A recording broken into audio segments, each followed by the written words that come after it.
Do you have a home recipe that you want to make into a food product? A beef jerky, an amazing salad dressing that everybody loves, or grandma's pasta sauce? I'm here to show you how you can take that idea and turn it into a profitable food business. My name is Vic Nova, founder of Supernova Sauces, a hot sauce and condiment manufacturing company that I scaled from my house to over 800 stores nationwide. And I'll show you how to do it too. There are going to be a few things to consider when designing your product for sale on the mass grocery store chains.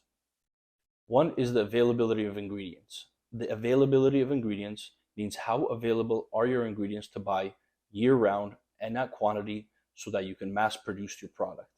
Can you get these ingredients all the time, or are they available only for a certain few months, or only one particular supplier has them, or do all suppliers have them?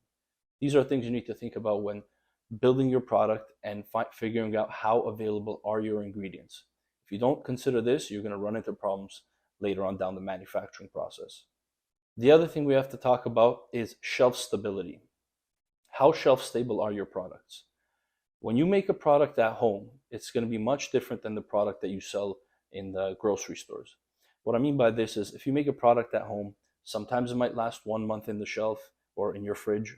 Sometimes it might last 2 months in your fridge. However, worst case scenario, if it goes bad in a month and a half, you just throw it away and make a new batch. For example, my hot sauce when I first started.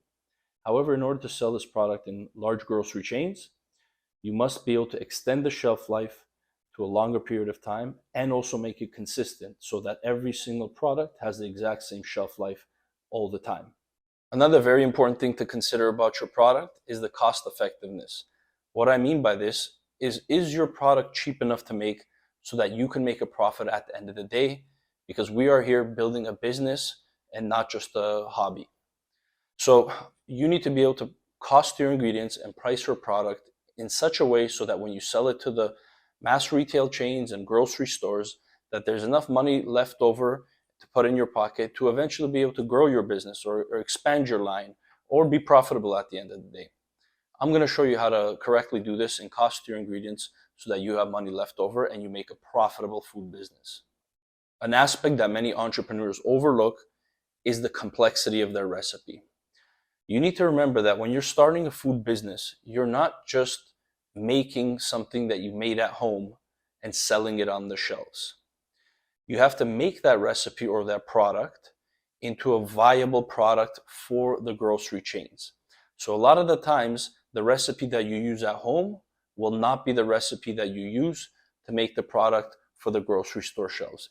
The reason for this is because the majority of the time when you make a product at home, the recipe is way too complicated to be able to mass produce your product and must be changed in order to facilitate a product that can be scaled commercially and economically. You have to be able to do this beforehand so that you have, again, a profitable food business when you go to sell your products to the larger grocery chains. I'm going to show you how to do that too. So alterations for mass production. What this really means is how all these pieces fit together. So the shelf stability, the availability of ingredients, the cost effectiveness, and the complexity of your recipe. Once you have all these dialed in, you will be altering your recipe and also your manufacturing process in order for this product to be able to be created in a factory and on a large scale.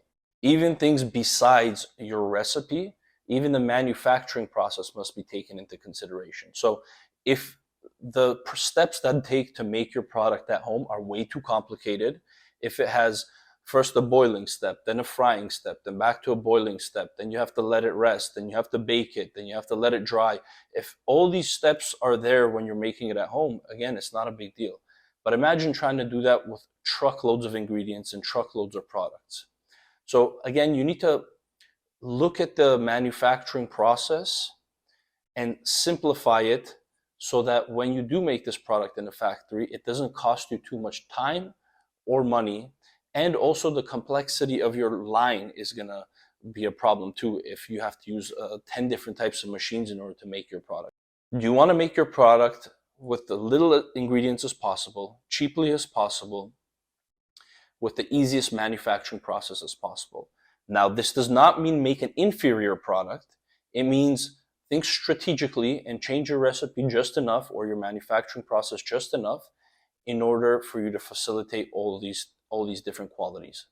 Or else you will not have a product that you can make on a mass scale, nor will it be profitable to be able to sell on a commercial scale.